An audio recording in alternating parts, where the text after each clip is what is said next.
오늘은 조금 긴 제목으로 여러분들과 하나님의 말씀을 같이 나누고자 합니다. 빛과 진리 그리고 생명의 양식이신 하나님의 말씀. 저도 보통 이렇게 설교 제목을 정할 때 가능하면 한 줄 이내로 정하는데 오늘은 두 줄이나 됩니다. 그 정도로 중요하고 매우 의미 있는 그러한 말씀이라 이렇게 생각이 됩니다. 한 중년의 신사가 교통사고를 당하여서 혼수 상태에 빠졌다고 합니다. 혼수 상태에서 무엇인가를 계속 중얼중얼 거리고 있는데 아무도 그것이 무슨 얘기인지 알아듣지 못했습니다. 이분이 지금 정신이 오락가락하니까 뭔가 이야기를 하는구나. 이 정도로 의사든 간호사든 또 옆에 있는 분들이든 이렇게 여겼던 것이죠. 나중에 소식을 듣고 달려오신 분을 통해서 이분의 직업과 하시는 일을 알게 됐습니다. 이분의 직업은 신학교 교수님이신데 구약을 가리키는 교수님이셨어요. 목사님이시기도 했죠. 친구분이 오셔서 또 가족들이 달려오셔서 이분이 중얼거리는 소리가 도대체 무슨 이야기인지 알아듣기 시작했습니다. 이분은 평소에 시편을 히브리어로 암송하고 계셨는데 무의식 중에 혼수 상태에 빠져서 시편 말씀을 히브리어로 암송을 하고 계신 것이었습니다. 그러니까 아무도 그 소리를 알아듣지 못했던 것이죠. 다행히도 동료 교수님이 오셔서 이분이 지금 중얼거리고 있는 것은 히브리어로 시편 23편을 암송하고 있는 것입니다. 라고 알려주어서 이분이 무엇을 이야기하고 계시는지 알게 되었다는 것입니다. 사랑하는 성도 여러분, 누가복음에 의하면 우리 마음에 가득한 것을 입으로 말한다 이렇게 말씀합니다.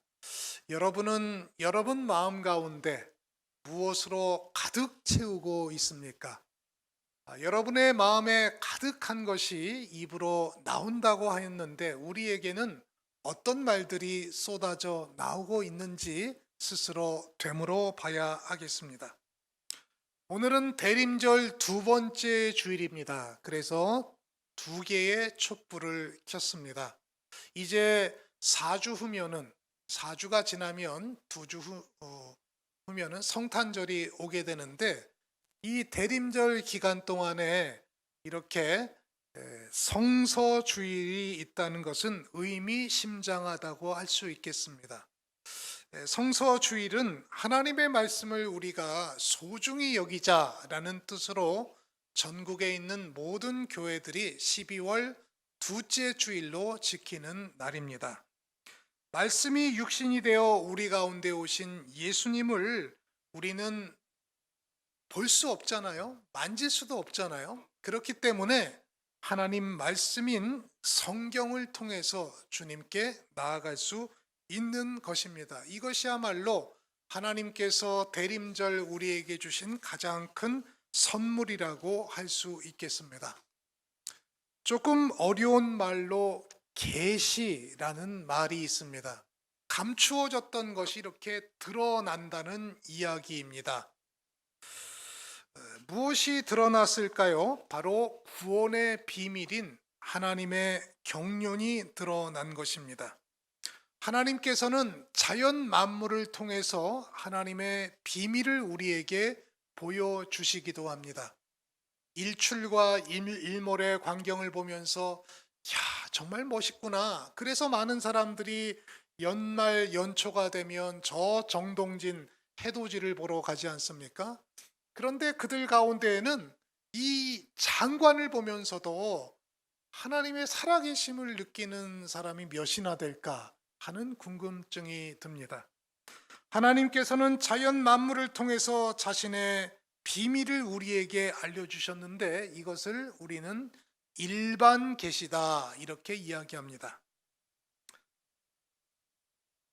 로마서에도 보면 모든 사람은 자연 만물 질서를 통해서 창조주를 알게 되었기 때문에 누구든지 핑계할 수 없다. 이렇게 이야기합니다.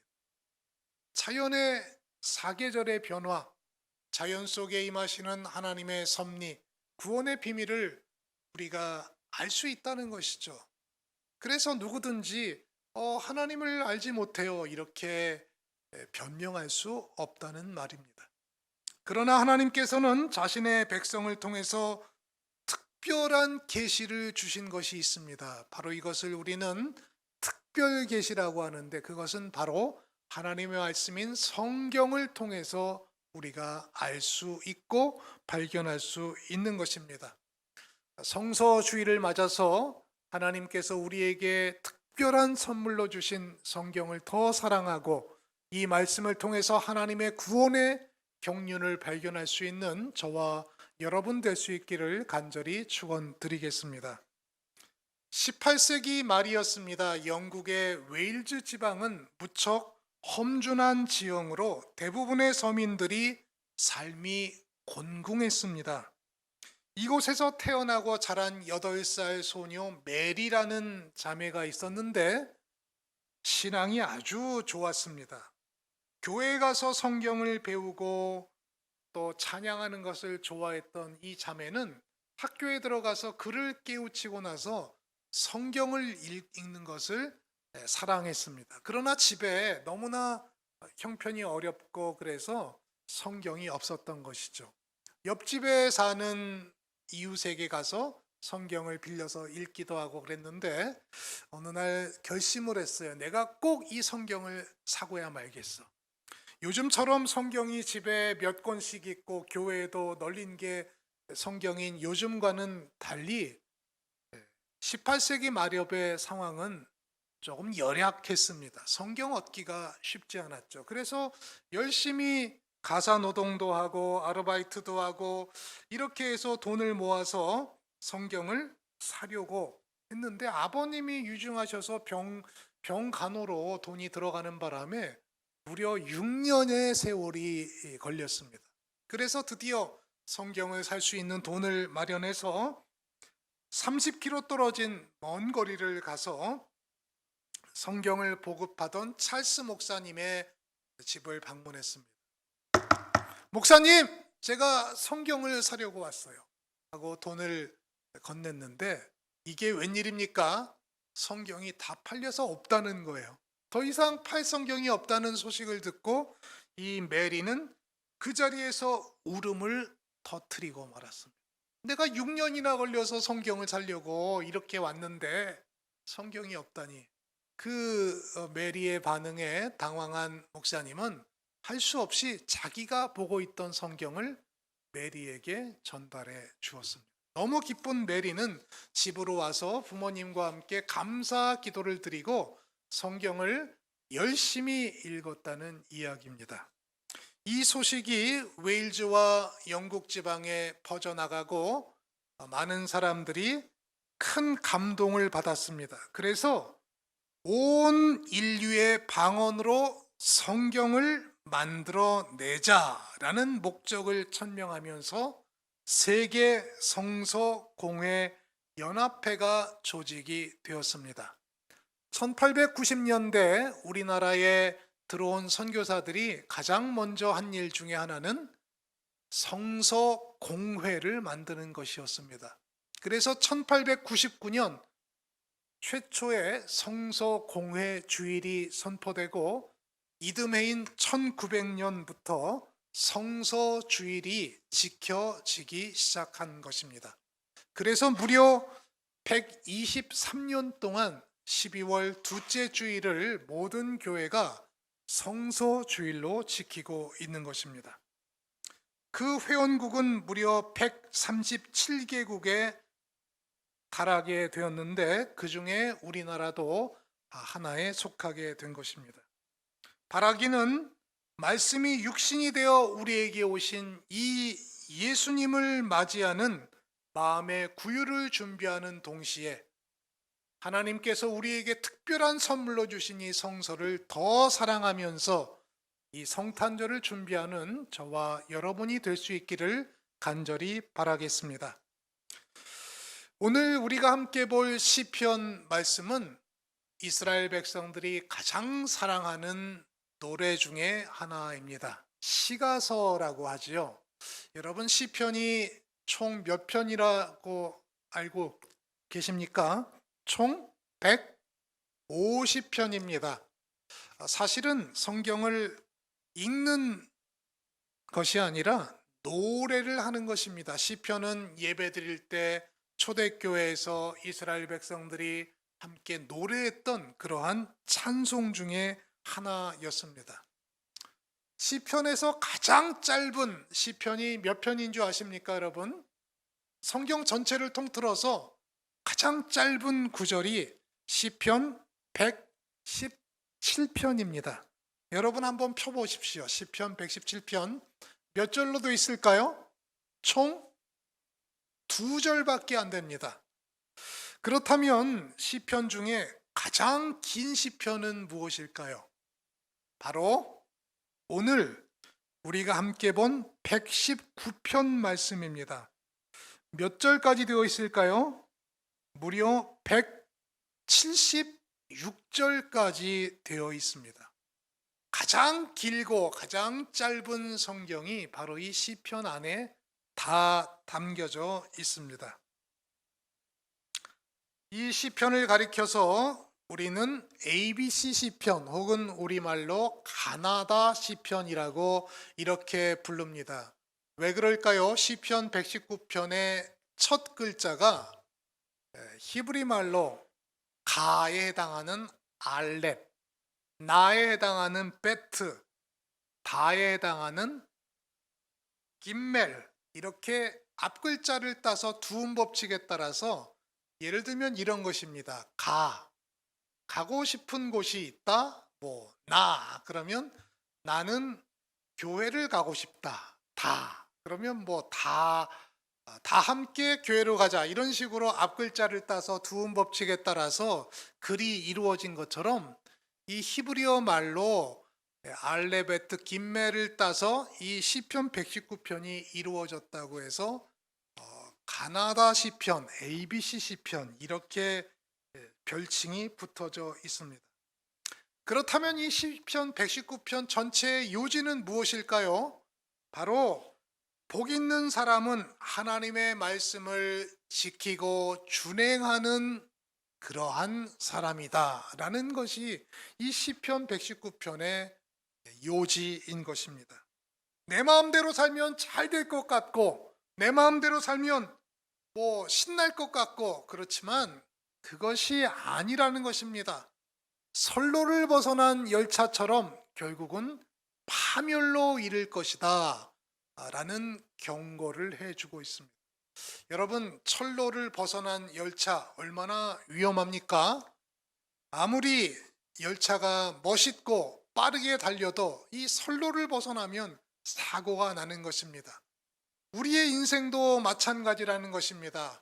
하나님의 말씀인 이 선로를 따라서 잘 가야 목적지까지 안전하게 도착할 수 있는 것입니다.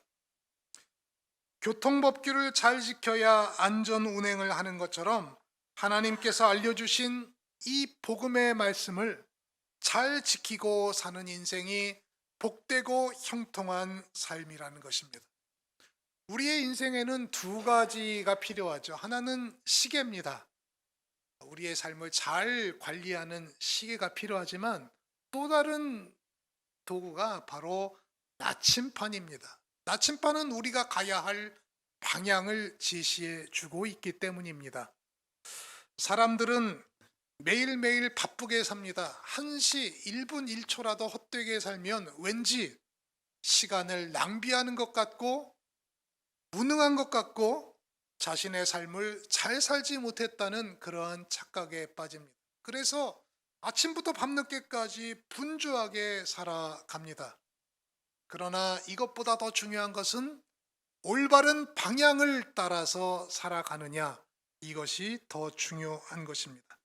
그래서 시편 119편 105절 말씀에는 이렇게 말씀합니다. 주의 말씀은, 저를 따라해 볼까요? 주의 말씀은 내 발의 등이요 내 길의 빛이나이다. 첫 번째, 하나님의 말씀의 중요성은 우리 삶의 안내자, 빛의 역할을 한다는 것입니다. 우리의 인생은 한 치 앞도 알지 못하는 그러한 이 안개와 같은 인생을 살아가는 것입니다. 이런 말씀을 해서 죄송하지만 우리 가운데 누구라도 하루 앞을 알 수 없습니다. 예배를 끝나고 집에 가는 순간 교통사고로 세상을 떠날지 아무도 알 수 없는 것입니다. 내일 일을 아는 사람은 아무도 없습니다. 이렇게 깜깜하고 불확실한 세상을 살아가는 인생을 향해서 우리에게 밝은 등불이 되어주는 무엇인가 있다면 얼마나 이 인생은 복된 인생이겠습니까? 성경이 바로 그런 역할을 해주는 것입니다. 어두움 속에 촛불 한 자루처럼 우리의 캄캄하고 암흑과 같고 앞을 모르는 불확실한 인생의 방향을 가르쳐 주는 것입니다.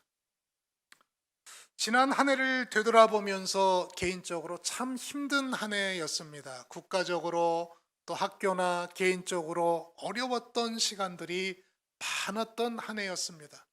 그래서 저희 가족은 이렇게 한 가지 결심을 했습니다. 우리가 하루에 한 장씩 시편을 읽고 가족 카톡에 올리자. 그래서 저와 제 아내, 제 딸은 시편을 1편부터 한 장씩 매일 읽고 자기가 느끼고 가장 감동받았던 구절 하나를 카톡에 올리기 시작했습니다. 시편 말씀을 우리가 얼마나 많이 잘 알고 있습니까? 어린 시절부터 암송대회 나가서 시편 암송도 했고 시편 말씀을 가지고 설교도 했고 시편을 가르치기도 했고 또 읽기도 했고 노래도 불렀고, 그런데 이렇게 하루에 한 장씩 시편을 읽고 가족 카톡에 올리면서 제 머리에서 맴돌았던 지식이 가슴으로 내려와서 마음을 뭉클하게 하는 말씀들이 여기저기서 툭툭 튀어나오게 된 것입니다. 그렇지, 좋은 말씀이지, 그치? 이렇게 생각했던 말씀들이 가슴으로, 폐부에 꽉 다가오는 것입니다. 고난이 내게 유익이라, 이로 인하여 내가 여호와의 율례를 배웠도다. 이 말씀은 고난 중에 위로라, 주의 말씀이 나를 살렸기 때문이다. 고난당하기 전에는 내가 그릇 행하였으나 이제는 주의 말씀을 지키나이다. 이 말씀 한 구절이 저희들의 가슴에 와서 저희들을 감동시켰습니다. 시편이 150편이 됩니다. 하루에 한 장씩 얼마나 갈까? 중간에 포기하지 않을까 생각했던 이 가족 묵상이 무려 5개월 동안 지속됐습니다. 150편이니까 하루에 한 장씩 읽다 보니까 30 곱하기 5 하니까 150이잖아요. 5개월 동안 지속되는 거예요. 그 어려운 여러 순간들을 하나님께서는 시편 말씀을 통해서 우리를 위로하시고 격려하시고 또 책망하시고 바르게 하시고 또 우리를 고문시켜 주셨던 것입니다. 할렐루야. 하나님의 말씀은 이렇게 힘과 능력과 권세가 있는 것입니다. 그래서 디모데후서 3장 16절에 보면 모든 성경은 하나님의 감동으로 된 것으로 교훈과 책망과 바르게 함과 의로 교육하기에 유익하니 라고 말씀하고 있습니다. 우리에게 교훈도 주십니다. 잘못하면 책망도 하십니다. 또 다른 길로 가면 바른 길로 인도하십니다. 그래서 결국은 하나님의 사람으로 우리를 빚어가는 그러한 도구가 되는 것입니다. 두 번째로 하나님의 말씀은 진리이십니다. 찰리 채플린의 이야기가 기억납니다. 한 젊은이가 떨어진 깃발을 들고 달리기 시작했습니다. 그런데 주위에 있는 사람들이 그 깃발을 보고 너도 나도 함께 참여하기 시작하는 것입니다. 잠시 후에 커다란 무리가 이루어졌어요. 어디 가는 거야? 나도 잘 몰라. 사람들이 뛰기 시작해요. 그 깃발을 들고 앞에 있는 사람을 따라가기 시작하는 것입니다. 사람들은 진리에 목말라 하고 있습니다. 이 세상 사람들은 흔들 수 있는 그 깃발을 향해서 뭔가 자기 자신을 드리는 거죠. 예수님께서는 이렇게 말씀하십니다. 내가 길이요, 내가 진리요, 내가 생명이니라. 할렐루야. 영어 성경을 보면 The way, the truth, the life. 유일한 길이고 유일한 진리고 유일한 생명이다 라고 말씀하신 것입니다. 진리는 여기도 있고 저기도 있고 있는 것이 아니라 오직 한 길, 바로 예수 그리스도 안에 있는 것입니다. 그래서 시편의 저자는 이렇게 말씀합니다. 청년이 무엇으로 그 행실을 깨끗게 하리이까. 여기서 말하는 청년은 육신의 청년만을 말하는 것이 아니라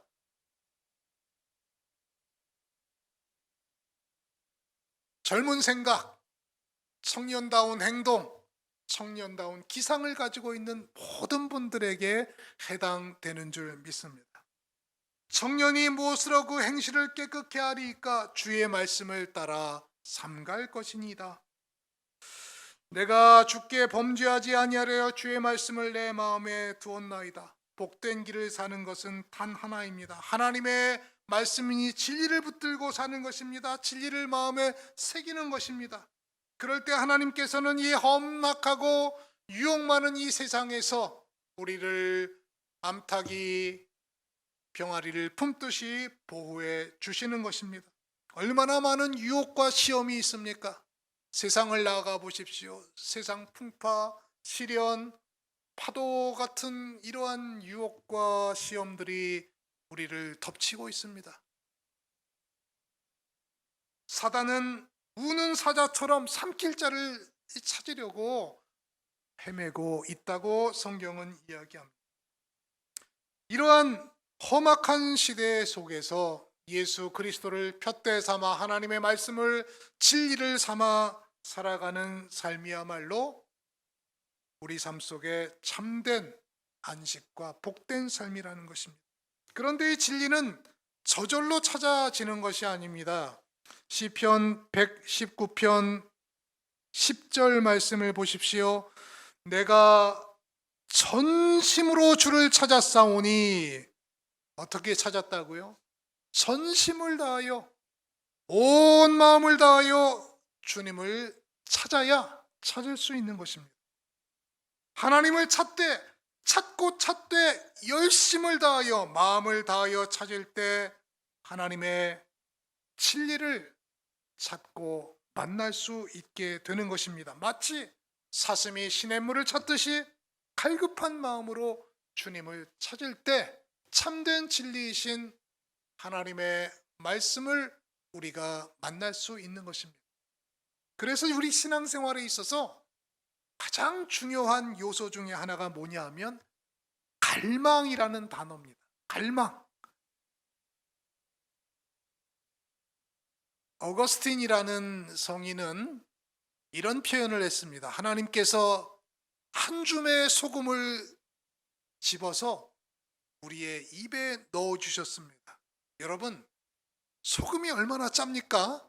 그러니까 이 한 줌의 소금을 우리의 입에 넣으면 너무나 어떻게 되겠어요? 이 짜니까 물을 찾게 되죠. 그런 것처럼 하나님께서는 우리로 하여금 하나님을 찾도록 만들었다. 이렇게 말씀하신 겁니다. 우리의 DNA에는 하나님을 찾지 않으면 하나님 외에 다른 우상을 찾도록 만들어진 그러한 존재라는 것입니다. 그렇기 때문에 사람들은 약물에, 마약에, 세상 쾌락에 이 유사 진리를 찾게 되는 것이죠. 어거스틴은 젊은 시절 방탕한 삶을 살았습니다. 마니교라는 이단도 빠졌고요, 혼외자도 낳고요, 또 신플라톤주의에 빠지기도 하고 이러저러한 방황을 하게 되었습니다. 그러던 어느 날 주위에 한 어린아이들이 노래하면서 노는 소리를 듣게 돼요. 톨레레게 톨레레게, 집어 읽으라 집어 읽으라, 이 말씀을 듣고 퍼뜩 깨달음이 들었어요. 그래서 자기가 갖고 있던 성경을 탁 폈는데 바로 그 말씀이 로마서 13장 13절에서 14절 말씀입니다. 낮에와 같이 단정히 행하고 방탕하거나 술 취하지 말며 음란하거나 호색하지 말고 다투지 말고 시기하지 말고 오직 예수 그리스도로 옷 입고 육신을 위하여 정욕을 도모하지 말라. 바로 이 말씀을 듣고 그의 인생이 180도 바뀌어지게 된 것입니다. 그래서 그는 그리스도 안에 참된 진리가 있다, 이 하나님 말씀이 참된 진리라는 것을 평생 설파했던 최고의 기독교 사상가로 자리매김하게 된 것입니다. 세 번째, 하나님의 말씀은 생명의 양식입니다. 여러분, 어르신들이 세상을 떠날 때 보면 한 가지 특징이 있어요. 곡기를 끊으시는 거예요. 음식을 못 드시는 겁니다. 그러면 점점점 기력을 잃게 되고 힘이 없어지고 생명이 다하게 되는 것입니다. 먹어야 사는 것입니다. 먹지 않으면 죽는 것입니다. 성경은 생명의 양식입니다. 그래서 베드로전서 2장 2절에는 갓난아이와 같이 신령한 젖을 사모하라, 이것이 곧 구원에 이르게 자라게 하느니라 라고 말씀하고 있습니다. 어린아이들을 보십시오. 엄청나게 먹죠. 갓난아이들을 보세요. 엄마 젖을 엄청나게 빨아먹습니다. 어떤 분은 이렇게 이야기합니다. 자기 몸무게의 3분의 1에 해당하는 그러한 음식을 섭취한다고 그래요. 그리고 대부분은 배설하죠. 그러면서 아이들은 성장하게 되는 것입니다. 콩나물처럼 물을 붓고 또 붓고 그러면 어느 순간 이 콩나물이 점점점 자라게 되는 것처럼 하나님의 말씀을 읽고 듣고 공부하고 암송하고 묵상할 때 우리의 신앙이 점점점 성숙하게 된다는 것입니다. 그렇다면 어떻게 하나님의 말씀을 먹어야 할까요? 세상 도처의 정보와 지식의 홍수 속에서 우리가 살고 있는데 이 하나님의 말씀을 어떻게 먹어야 할까요? 5가지 방법을 보통 이야기합니다. 첫째는 읽는 것입니다. 성경을 읽는 거예요. 나이만큼 읽는 겁니다. 얼만큼이요? 여러분, 나이만큼. 이게 연세가 많으신 분들은 자신의 나이만큼 읽으셔야 돼요. 젊은 사람들은 또 젊은 만큼 읽어야 돼요. 무조건 읽어야 합니다. 나무도 보고 숲도 보고 하는 것처럼 주의 깊게 읽기도 하고 큰 흐름을 중심으로 읽기도 해야 합니다. 그래서 어떤 목사님은 이렇게 이야기합니다. 이 성경 말씀에 내 삶의 각주가 되게 하옵소서. 여러분, 각주가 뭔지 아십니까? 글을 보면 쭉 있고 이것이 어디서 인용됐다, 이렇게 각주가 달리잖아요. 그런 것처럼 하나님의 말씀이 우리 삶의 각주가 되어야 된다, 이렇게 이야기하십니다. 두 번째는 잘 듣는 것입니다. 믿음은 어디에서 나옵니까? 들음에서 나옵니다. 들음은 곧 하나님의 말씀이다. 성경 말씀을 잘 듣는 것이 우리 신앙의 성장의 밑바탕이 되는 것입니다. 저도 일주일 동안 다른 목사님의 설교를 가능하면 한두 편씩 들으려고 노력을 합니다. 그걸 통해서 새로운 깨달음과 통찰과 또 지식을 얻을 수 있기 때문이죠. 하나님 말씀을 잘 들으십시오. 그러면 우리의 영적 성장의 자양분이 됩니다. 제가 제법 큰 교회에서 오래전에 부목사를 했던 일이 있습니다. 1부, 2부, 3부, 청년 예배 4부, 저녁 예배까지 5번의 예배를 주일날 거의 매주 몇 년 동안 드렸죠. 그런데 어느 날 저녁 예배까지 끝나고 집에 오는데 갑자기 그런 생각이 들었습니다. 도대체 오늘 내가 어떤 설교를 들었을까? 생각이 안 나는 거예요. 5번 예배를 주일날 드렸는데 생각이 안 나는 거예요. 왜 그럴까 생각해 보니까 예배를 전심을 다해서 하나님 말씀에 집중해서 듣는 게 아니라 방송실 챙겨야 되고 안내해야 되고 헌금 챙겨야 되고 관리해야 되고 사람들 맞이해야 되고 주차장 체크해야 되고 그러다 보니까 정작 5번 예배에 참석했지만 하나도 하나님의 말씀이 들려오지 않는 거예요. 그래서 그때 큰 깨달음을 얻었습니다. 아, 그렇구나. 내가 5번 성막들만 밟고 왔다 갔다 하는 그러한 사람이었구나 생각을 하고 그때부터 제가 한 가지 결심을 했어. 일부 예배는 예배자로 드리고 나머지 예배 때에는 섬기는 봉사자로 해야 되겠구나. 그때부터 하나님의 말씀이 들리기 시작했던 것 같습니다. 세 번째는 공부하는 것입니다. 베레아 사람들처럼 이것이 그러한가 그렇지 않은가 열심히 공부해야 하나님의 말씀이 우리의 자양분이 되는 것입니다. 어떤 분이 카톡 프로필에 그런 얘기를 썼어요. 저를 한번 따라해 볼까요? 모르면 알 때까지, 모르면 알 때까지, 알면 가르칠 수 있을 때까지. 이 지식도 그렇고 또 하나님의 말씀도 그렇고 교리도 그렇고 아는 것도 중요한데 이 아는 것이 내 삶의 자양분이 되어서 이 뭔가 변화가 일어나려면 가르칠 수 있을 때까지 알아야 되는 겁니다. 가르친다는 건 뭡니까? 자기가 100% 이해하지 않으면 가르칠 수가 없는 거거든요. 그래서 저는 그 모토가 아주 큰 충격으로 다가왔어요. 안다는 것도 중요하지만 아는 것을 가르칠 수 있을 때까지 배워야 한다는 것이죠. 신앙의 교리를 저희가 공부하고 있습니다. 신앙의 기본 뼈대를 이루는 것이죠. 이것이 올바로 서지 않으면 마치 부실 시공한 아파트처럼 언제 무너질지 모르는 것입니다. 이단들에 넘어가는 사람들의 특징을 보십시오. 이 사람들이 신앙생활을 안 했던 사람들이 아닙니다.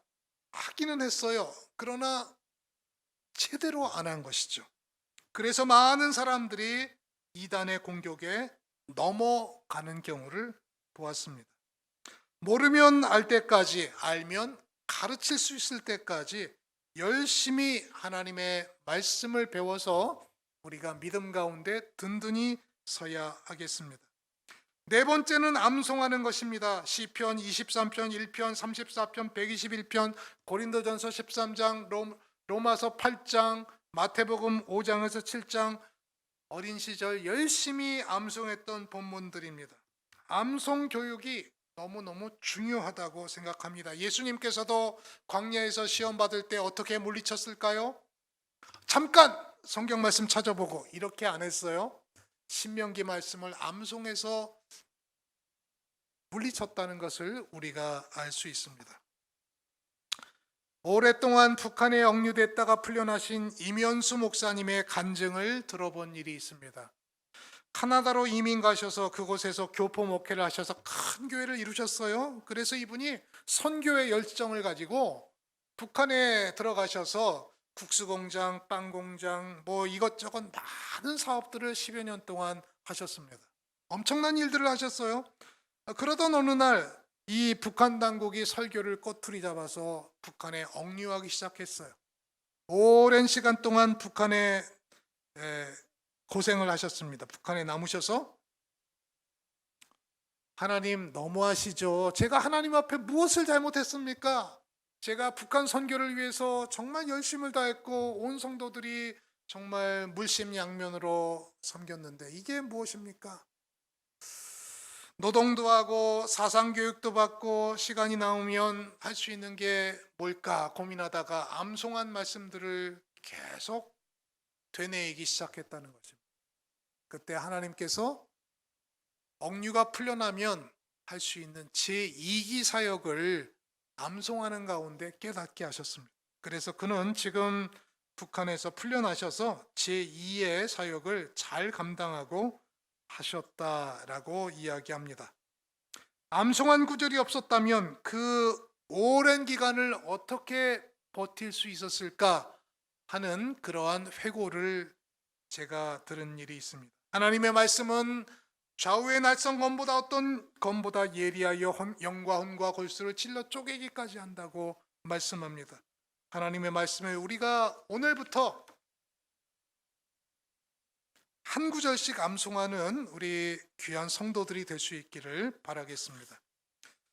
다섯째는 묵상하는 것입니다. 묵상은 되새김질하는 것이죠. 초식동물이 풀을 입으로 섭취하고 위에 집어넣었다가 다시 꺼내서 다시 먹는 행위입니다. 본문을 반복해서 씹고 씹으면 행간의 의미를 발견하게 됩니다. 새로운 통찰력을 깨닫게 되는 것이죠. 시편 1편에 보면 여호와의 말씀을 묵상하는 자는 복이 있다라고 이야기합니다. 예수님의 생애를 특별히 묵상해 보십시오. 십자가에 달려 돌아가신 예수님의 고난과 죽음을 묵상할 때 우리의 삶은 예수님과 일치를 이루게 되는 것입니다. 마지막으로 이를 행하는 것입니다.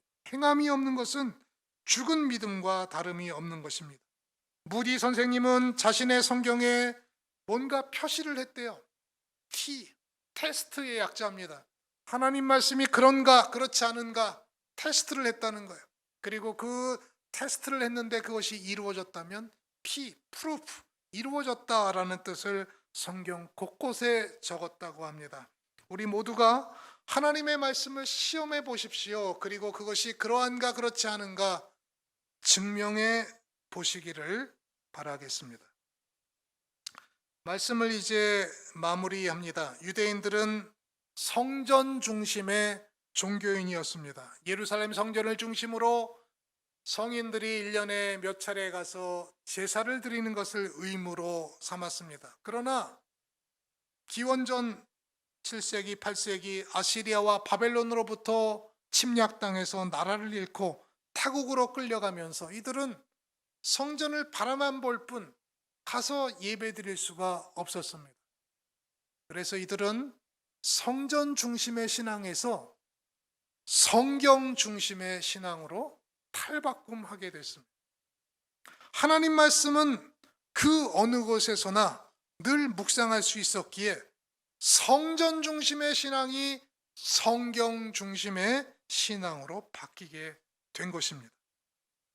신약시대 로마 제국에 의해 나라가 멸망당할 당시 랍비들은 먼저 로마 장군에게 찾아가서 부탁을 했습니다. 제발 학교만은 남겨달라. 이들은 왜 그런 부탁을 했을까요? 이 학교를 통해서 하나님의 사랑과 말씀과 하나님의 사상을 가르칠 수 있기 때문입니다. 하나님의 말씀을 가르치시고 있는 한 언젠가는 우리나라는 다시 회복될 수 있다라는 그러한 확신을 가졌기 때문이죠. 사랑하는 성도 여러분, 대림절과 성서주의를 맞아 하나님 말씀을 더 사랑하고 더 깊이 읽고 듣고 공부하고 암송하고 묵상하며 실천할 수 있는 여러분 되시기를 주의 이름으로 축원드립니다. 그래서 우리 마음에 육신의 주님으로 오신 예수님을 준비하는 마음의 구유뿐만 아니라 하나님의 말씀으로 풍성히 거하여 성탄을 의미 있고 뜻깊게 보내는 저와 여러분 모두가 될 수 있기를 주의 이름으로 축원드리겠습니다. 함께 기도하겠습니다. 사랑의 하나님 아버지, 감사합니다. 오늘도 주님께서 주신 귀한 말씀을 저희들에게 선물로 주시고 이 말씀 가운데 하나님께서 감추인 놀라운 구원의 섭리와 경륜과 비밀을 발견케 하신 것을 감사합니다. 우리가 늘 하나님 말씀을 사모하는 성도들 다 될 수 있도록 주님 도와주시고 말씀 속에서 하나님을 만나고 말씀 속에서 하나님께서 우리에게 들려주시는 귀한 메시지를 듣고 행하는 저희들 다 될 수 있도록 인도하여 주옵소서. 이 모든 말씀을 거룩하신 예수님 이름으로 기도합니다. 아멘.